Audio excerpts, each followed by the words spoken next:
Hi, I'm Alexa. You're on Real Life Alexa channel, and we got two topics today, so I'm going to try and talk about them and not forget stuff. This morning was our final preseason game. It was 9 a.m. my time, Everton versus AS Roma, and then after that was the Everton Legends versus the AS Roma Legends game. So I did watch both. It was about that time when I don't go out of the house because it's starting to get too hot in the middle of the day, right after those finished. So I waited until this evening. It was also meant to rain off and on this afternoon. I don't think it rained at all. So I went out sometime probably around 6:30, and I did go up to my garden. For those who saw my previous videos, I think it was the one I talked about when I was in Chicago, my car was at the mechanic this week. I dropped it off Wednesday morning and I got it back yesterday. I'm super, super grateful for my mechanic. They're always like, this is how I would fix it to save money, but still have it be safe and totally work for you, right? And like, that's how I do it for me, and that's how I'm offering to do it for you. And they'll talk me through everything. I've only owned 2 cars in my life. Didn't need one when I lived in New York. Didn't need to know anything about them.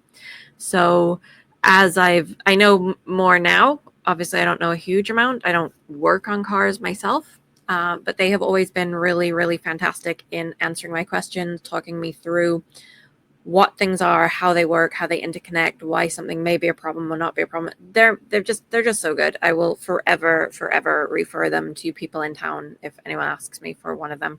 For a recommendation for a mechanic. They were so busy when I first called them. They were saying, well, the first actual appointment we have is on the 14th. But if you want to drop it off next Wednesday and leave it with us, we can't promise when we'll get to it, but we will try and get to it sooner. And so originally I was like, yeah, that's totally fine. I dropped off Wednesday morning. When I dropped it off, I realized that like we had no rain forecast for a week and a half, and I was like, I need to do stuff on the weekend. And then I didn't think the buses ran on the weekend, which I did find out after I told them I'd be picking my car up Friday night. And then I'm like, I'm totally fine bringing it back Monday morning if it's not done. That's totally fine. I'm not trying to rush you to get it done before the weekend. I did then figure out that the buses were running today, but I didn't need it. They got my car fixed. The pipe they've welded in a new piece of pipe. They took out all the rusty part. And so, yeah, that is exciting. The problem with that is that I didn't get up to my garden on Wednesday or Thursday because I didn't have a vehicle, and I could have probably figured out the buses, but I actually worked late. And I think the last bus is at like 5:30, and it wouldn't have, just didn't go. So when I got the car, I went up last night and watered, and then I was going to go this morning, but I didn't get up in time before the game. And this afternoon it was hot, and I was expecting it to rain. So I did not take my camera with me this evening when I went, but I got goodies. I got a whole bag of goodies, you guys. Like, this is so exciting to me. The first thing I have is a green acorn squash. So the 2 that I have harvested so far, they're actually orange skinned. And the seed packet, I wish I had it in the house. It's actually still in the car.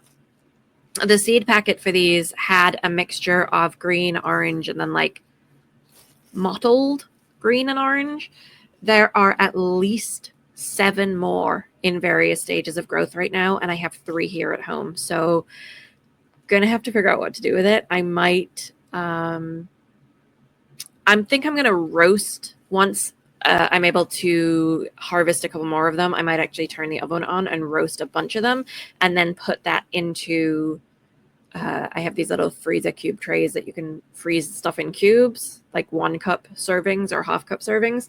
And then once they're frozen, you can take them out, put them in a baggie, and they stack real nice. So I've just done that with the carrots and turnip. So I'll probably do that with the squash. Then I might be able to give some away if some of the people I know like it, but I think I could freeze it. I harvested 2 carrots today, you guys, and I gotta say, this has not been the year of the carrots. It also doesn't look like it's shaping up to be the year of the sweet peas. So I had so many sweet peas last year, so many carrots, and last year it was the beets and the parsnips and something else that just didn't grow. Oh, well, the broccoli and the kohlrabi, every time they started growing, they got eaten. This year, that fence I got has been amazing. It has helped so much. So definitely keeping that for next year, and definitely we get it up sooner. The problem with the peas, I don't know what the issue is with the carrots, but this one was growing at the same time as this, and you can see the size difference. I mean, they probably taste bad. I don't know. The peas were in the timing was perfect. And when I planted them in May, put them out, and then the bunnies ate them. That was the problem.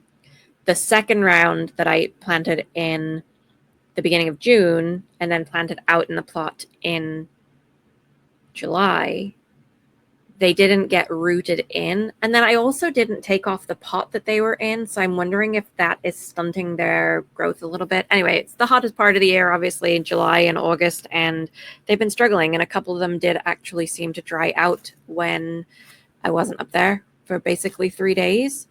So there are a couple of plants, and a couple of them do have some seed pods on. So I'm going to be very excited to see if I do actually get some more. I got 4 seed pods off the one plant that survived from the original set. It was literally an inch tall, and it managed to grow. That one has died, dried up, so I don't know what happened with that.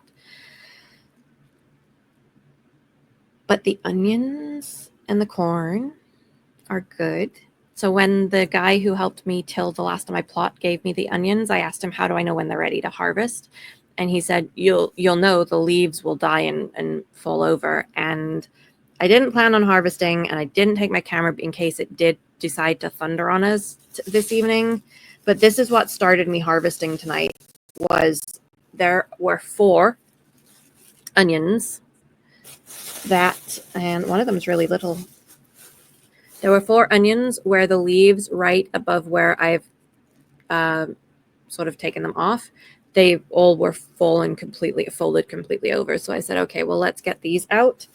And then I was looking at the corn plant, and I didn't want to leave the cobs for too much longer. I harvested some last weekend, and they were on the plant that was the first one to grow, the first one to get a flower, the first one to get tassels, strings, all that. So these I thought were about a week behind, and I'm really hopeful that I didn't leave them too long. But just look at these. Look at these amazing beauties. This one has a little bit of inconsistency here. This one is practically perfect, though. This one is also practically perfect. You can see they're all different sizes, which is fine. They're all organic heirloom, so you're never going to have one perfect, consistent size, etc. with them. I was so worried that most of my cobs were going to come out like this. Worse than this one. This one actually has a whole bunch of corn on it. Last year, I got a bunch where all of these areas where there's no corn, that wasn't pollinated. And last year I got a lot, I didn't get a lot of corn cobs, but most of the ones I did were very, very spotty the entire way around. So I was very worried about that. I obviously didn't need to be, because they're looking really good. And this is from the first set of corn plants that I grew.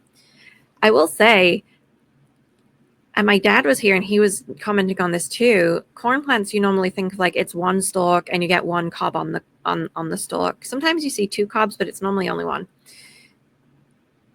The corn I grew had one of them had 5 stalks from a single corn seed. Like, I don't understand why so many of them had multiple stalks. I will say that most of the ones with multiple stalks have a maximum of 2 tassels. I don't know how else they're like the strings, and that's where the cob is going to grow.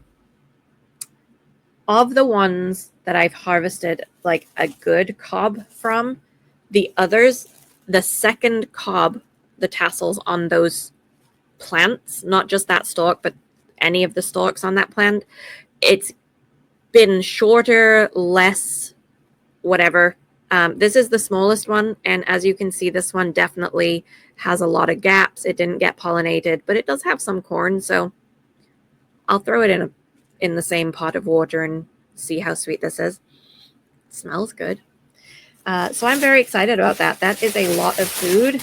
The squash plant, did I say, has at least 7 more squash on it already, and they're from varying, like just started, just got pollinated, to basically they're ripening up. The ones that are almost ripe, they were white skinned, or like, I guess it's very pale yellowy cream.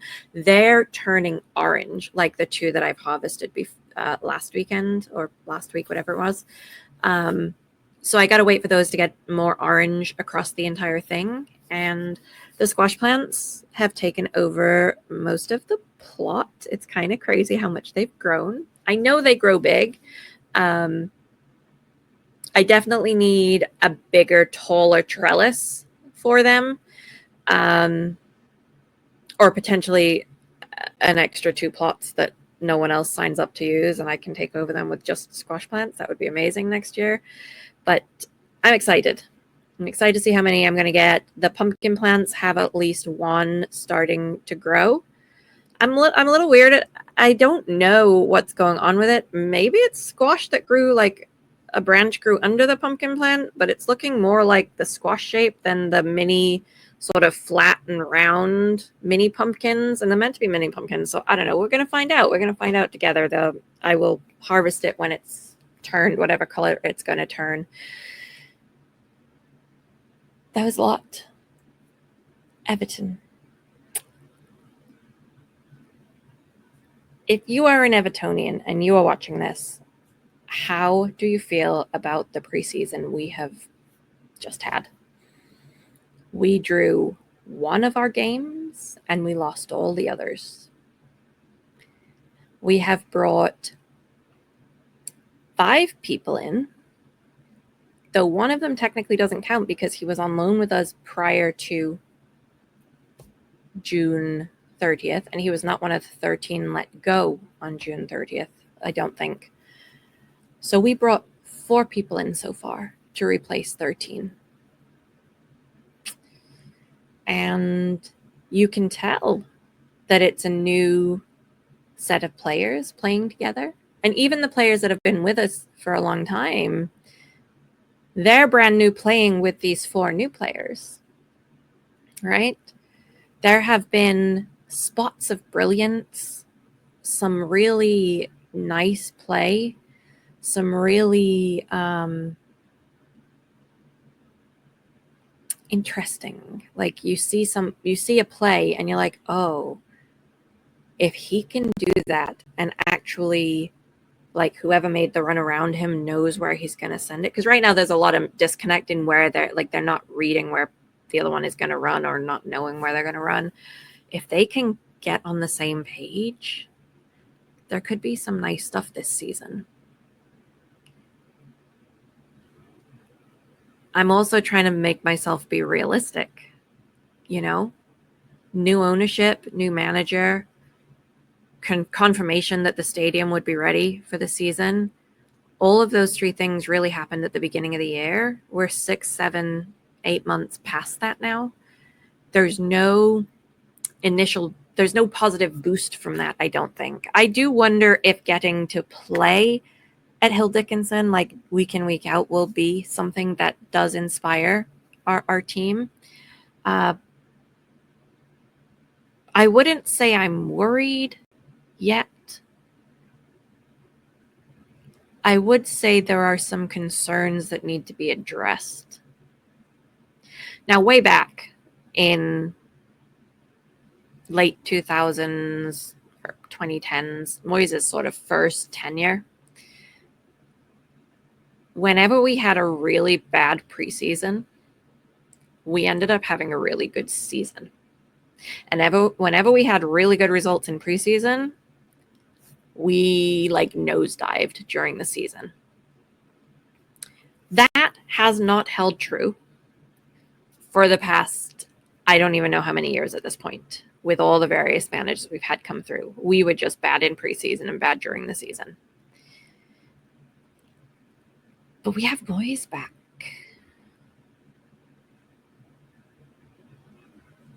I don't want to get my hopes up and be really sad at the end of the season, right? I am definitely hoping and rooting for us to be safe before Christmas, or like maybe January, February, like earlier in the season than the last day, well earlier. I also think we might get a few more people in before the end of the transfer window. And even if that is on loan, we have had loanees over the years come in and really help our squad.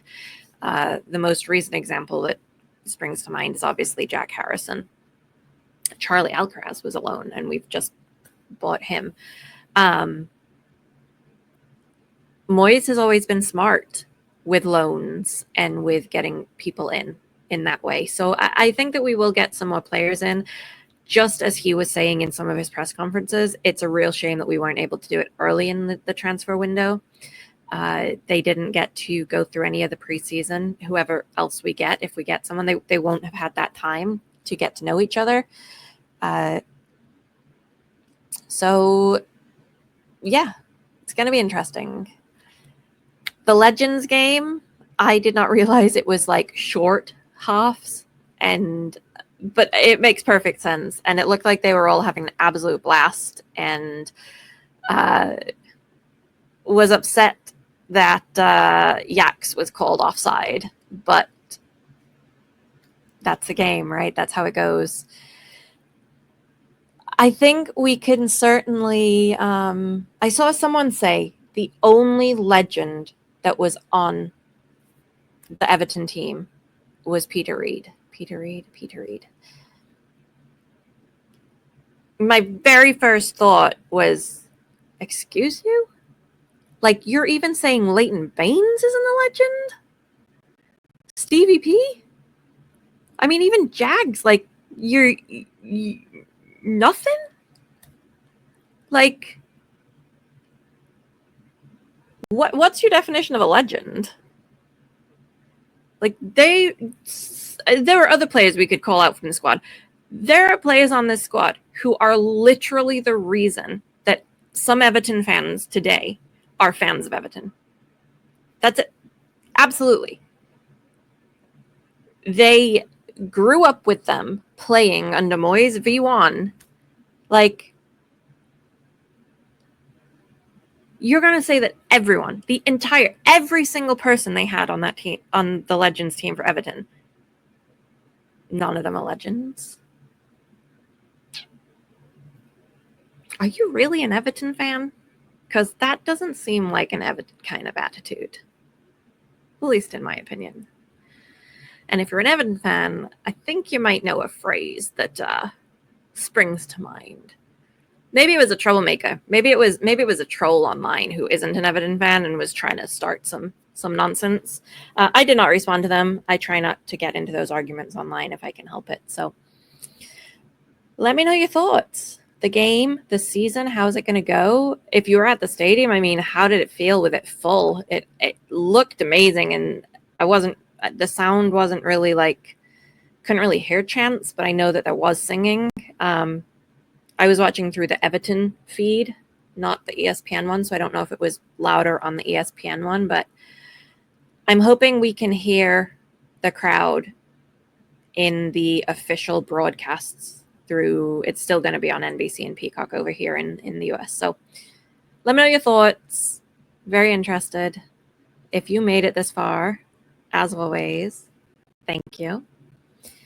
Take care of yourself. I'll see you on the next one. Be kind to yourself.